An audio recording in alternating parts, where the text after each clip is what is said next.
Cables and ports. Why are they important? Because we have to hook up our computer to a lot of different devices, both internally and externally. Now a port. Think of a port just like you would a country has a port.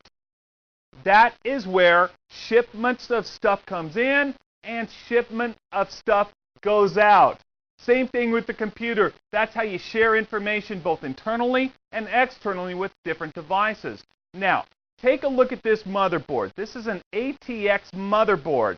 On the ATX motherboard, all the ports are standardized. The first port we're going to take a look at is this guy right here, and this is called the parallel port. Now, the parallel port is usually used for a printer. It's also called a printer port. This particular port happens to be a DB25. What's meant by DB25 is the D you can see here on the port. It looks a little bit like a D. It has that same kind of general shape. The B, I'm not quite sure where they got that. The 25 means there's 25 pins inside of this port itself. Now, on this side, we hook it into a cable. That cable is going to look something like this. And now let me put this cable down next to the port so you can see it. You can see that this is going to fit right inside of this other port. Now the port itself is a female and the cable is a male. And hopefully I don't have to go over the difference between male and female. I think it's pretty much obvious there. So this is going to plug into the computer itself, and then the other end of this printer cable looks something like this. You can see that that is not going to be able to fit into this right here. This one is called the Centronics, a Centronics cable or a Centronics port that you have in here. That actually goes inside of the printer itself. Now, let me go over a few things as far as these printer cables go. We have any kind of modern printer is going to be what's called bidirectional.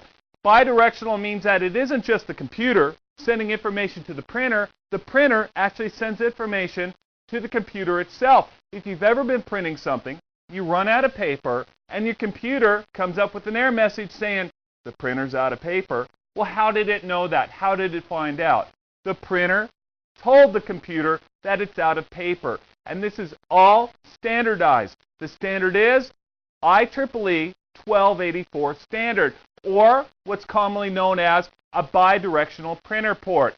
Now, you need three things for this to work. First off, obviously, your printer has to be bidirectional. Any modern printer is going to be bidirectional. And also, the port on the motherboard itself has to be either EPP or ECP port. That's Enhanced Printer Port and Enhanced Capabilities Port, the ECP being a little more modern.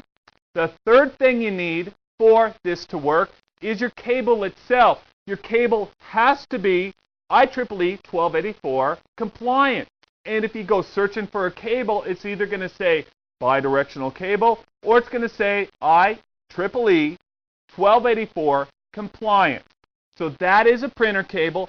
That is a printer port. Now let me show you this other end of this, the Centronics, and how that hooks into a printer itself. Now you can see I'm holding in this hand the cable itself, the other side of that cable.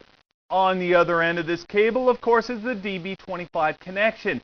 On this side of it is called the Centronics connection. It's also used for SCSI, by the way. Now when we're plugging this in here, this is pretty easy. We just plug it in like this, and then these are called butterfly clamps. They clamp here, they clamp there, and then we have a connection. We have a connection from our computer to the printer itself, and that's a good look at a parallel port. What we use a parallel port, mostly printers. What we need for IEEE 1284, just to review, the cable has to be IEEE 1284. The port on the motherboard has to be EPP or ECP compliant, and of course the printer itself has to be bidirectional. And that's a look at the parallel port.